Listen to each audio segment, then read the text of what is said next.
Dear, आज की इस सेशंस में मैं बात करने वाला हूँ यहाँ पे। कई सारे लोग व्हाट्सएप पे, टेलीग्राम पे और भी अलग अलग माध्यम से जो है मेरे पास मैसेज कर रहे हैं। और उनका मैसेज करने का मेन जो मकसद है वो ये जानना है कि जब एप्लीकेशन फॉर्म रिलीज़ किया गया था बिहार एलआरसी का, यानी डीएलआरएस में जो वेरियस पोस्ट निकाले गए थे उसका, तो उसके बाद यूजीसी उसमें अलाउ नहीं किया गया था। और ये वहाँ पे लिखा गया था नोटिफिकेशंस में कि एआईसीटीई और एसवीटी अप्रूवल होना चाहिए। तो यहाँ पे उस पर केस किया गया कि भाई यूजीसी को भी अलाउ किया जाए। तो नाउ फाइनली यूजीसी को क्या किया गया है, अलाउ कर दिया गया है। यहाँ पे आप देख सकते हो कि जो केस फाइल किया गया था वो फाइल किया गया था 23 जून 2023 को और रजिस्टर्ड हुआ था 27 जुलाई 2023 को। ठीक है। जो एक्शन यहाँ पे लिया गया 22 जनवरी को एक्शन लिया गया 2024 में। और उसके बाद ये इस पे जो है फाइनल हियरिंग हुआ और फाइनली जो है इसे डिस्क्लोज कर दिया गया है, मतलब केस को ख़त्म कर दिया गया है। और जो यूजीसी को लेकर केस किया गया था तो उसको अब जो है अलाउ कर दिया गया है। और ये जो डिसीजन डेट है वो आप देख सकते हो कि 23 जनवरी का ये डेट आपका दिया गया है। तो यूजीसी वालों के लिए गुड न्यूज़। ऐसे आपके लिए ऑलरेडी जो बीसीसी बोर्ड है वो ऑलरेडी आपको गुड न्यूज़, ये चीज़ें जो अभी अलाउ हुआ है, जो केस कोर्ट में जाने के बाद आज रिपोर्ट आया, लेकिन इससे पहले ही जो बीसीसी बोर्ड है वो ऑलरेडी जो है इसके रिगार्डिंग अपडेट दे दिया था कि यूजीसी को हम अलाउ कर रहे हैं।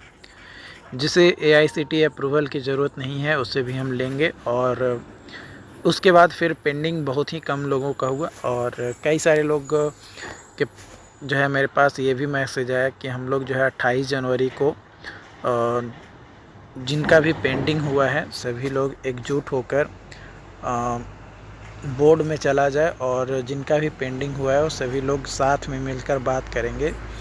तो हम लोगों का जो हल है वो जल्द, मतलब जो सॉल्यूशंस है वो बहुत जल्द प्राप्त हो सकता है। इसको लेकर कई सारे लोग अपने अपने तरीके से आवाज़ उठा रहे हैं। मेरे पास भी मैसेज किए थे कि सर इस पे कुछ बोलिए। तो मैं यही कहूँगा, अगर पेंडिंग है तो एक बार बीसीसी बोर्ड में जाकर फेस टू फेस बात ज़रूर कर लो, है ना। जब फेस टू फेस आप बात करोगे तो आपके लिए अच्छा होगा और आपको एक सेटिस्फैक्शंस मिलेगा कि आपका जो प्रॉब्लम है उसका सॉल्यूशंस आपका हो गया है।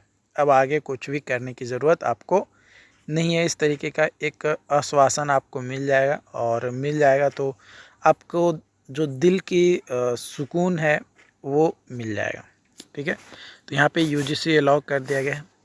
इसके अलावा कई सारे लोग बोल रहे हैं कि जो रिज़ल्ट है ना, रिज़ल्ट है यानी फाइनल जो मेरिट लिस्ट है वो फरवरी में आएगा।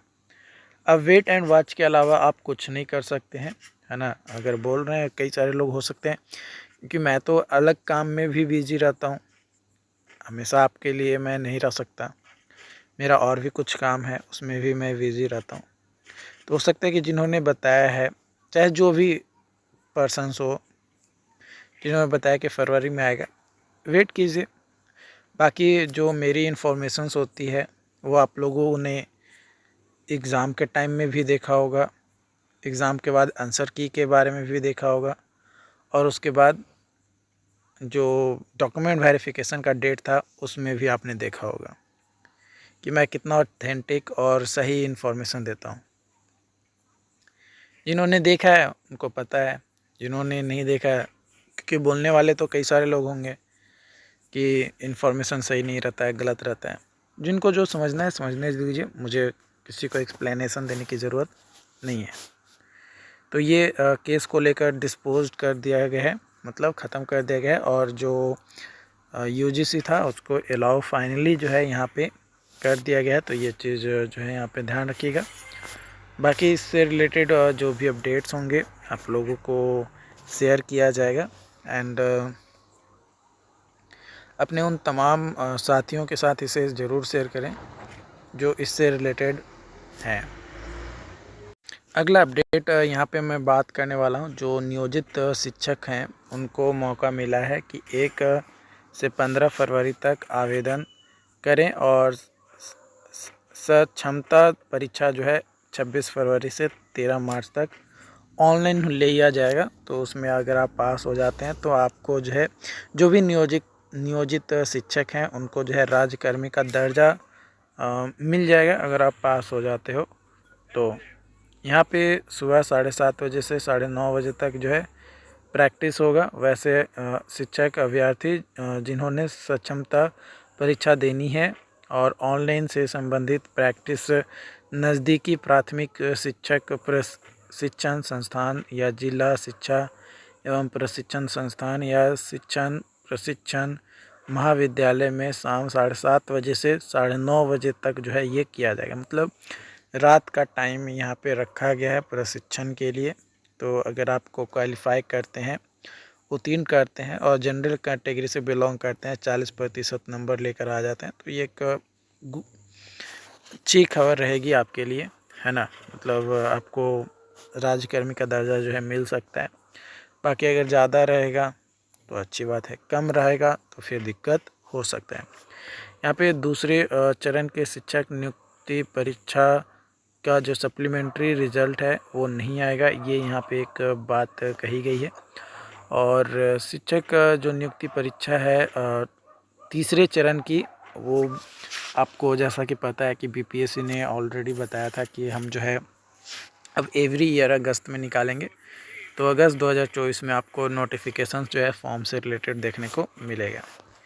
अगला अपडेट यहाँ पे दिया गया है कि महादेव सिंह महाविद्यालय जो कि भागलपुर में है, वहाँ पे आपका जो है वॉक इन इंटरव्यू रखा गया है और इसके लिए आपको 29 फरवरी तक जो है आवेदन कर सकते हैं। यहाँ पे सहायक प्राध्यापक बैचलर स्तर पे 17 सीट है, प्राध्यापक इंटर स्तर पे 16, तृतीय वर्गीय कर्मचारी के लिए 21 और चतुर्थ वर्गीय कर्मचारी के लिए जो है 16 है। यहाँ पे वेबसाइट पे जाकर और डिटेल अपडेट जो है ले सकते हो इससे रिलेटेड। बिहार विधान सचिवालय में, सभा सचिवालय में कई सारे रिक्रूटमेंट नोटिस निकाली गए हैं, जैसे सहायक प्रशाखा पदाधिकारी और सहायक अवध्यक, है ना, और आपका प्रतिवेदक, निजी सहायक एवं आशु लिपिक एंड इसके अलावा कन्या लिपिक, पुस्तकालय परिचारी एंड सो ऑन, कई सारे अलग अलग पोस्ट के लिए निकाला गया है। तो इसका जो फॉर्म है ना, ये 29 जनवरी से भरा जाना स्टार्ट होगा और 15 फरवरी तक फॉर्म को भर पाएंगे। पेमेंट जो है ऑनलाइन पेमेंट आपको करना है, तो ऑनलाइन पेमेंट जो है 17 फरवरी तक आप कर सकते हैं, ये यहाँ पे दिया गया है। यहाँ पे जो वेबसाइट है बिहार विधानसभा का, वो यहाँ पे दिया गया है www.vidhansabha.bih.nic.in पर जो है जाकर डिटेल अपडेट इससे रिलेटेड, इस नोटिफिकेशन से रिलेटेड ले सकते हैं।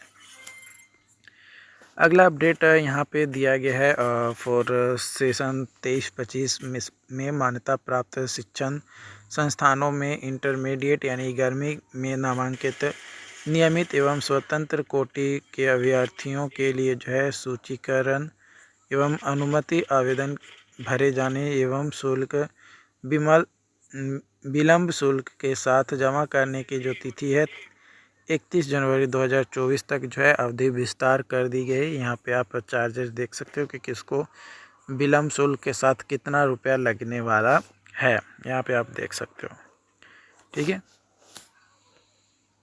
उसके बाद अगला यहाँ पे अपडेट दिया गया है हब फॉर एम्पावरमेंट वीमेन योजना के अंतर्गत रिक्त पदों के लिए जो है यहाँ पे नियुक्ति दिया गया है, नोटिस दिया गया है। अलग अलग पोस्ट के लिए अलग अलग जो क्वालिफ़िकेशंस है वो आपको मिलेंगे और यहाँ पे ये सैलरी भी आपका अलग अलग पोस्ट के लिए अलग अलग आपका होने वाला है। जो एमटीएस हैं उसके लिए जो है आपका 10+2 होना चाहिए और 12,000 रुपया आपको यहाँ पे दिया जाएगा। और फॉर्म भरने के लिए मैक्सिमम एज जो है जनरल के लिए 37 साल। बाकी age relaxation as per government rules आपको दिए जाएंगे। संविदा के आधार पर ये नियुक्ति आपकी होगी जो कि अस्थायी होगी, अस्थायी आप इसे नहीं मान सकते हैं। तो ये तमाम चीज़ें यहाँ पे करना है, उसके बाद फॉर्म भरना है और अगर आपका सिलेक्शन होता है तो ऑब्वियसली आपके पे उसका रिलेटेड जो भी क्वालिफ़िकेशंस आप शो करेंगे उसके अनुसार आपको पेमेंट जो है प्रोवाइड किया जाएगा। ओके, बाकी इससे रिलेटेड जो भी अपडेट्स होंगे आने वाले समय में आपको और भी शेयर किया जाएगा। दैनिक भास्कर ऐप को अगर आप डाउनलोड करना चाहते हैं तो डिस्क्रिप्शन बॉक्स में लिंक मिल जाएगा या डायरेक्टली आप प्ले स्टोर पे सर्च कर सकते हो। वहाँ पे अगर आप हमारा कूपन कोड लगाओगे तो हो सकता है कुछ परसेंटेज भी आपको छूट मिल सकता है। ओके।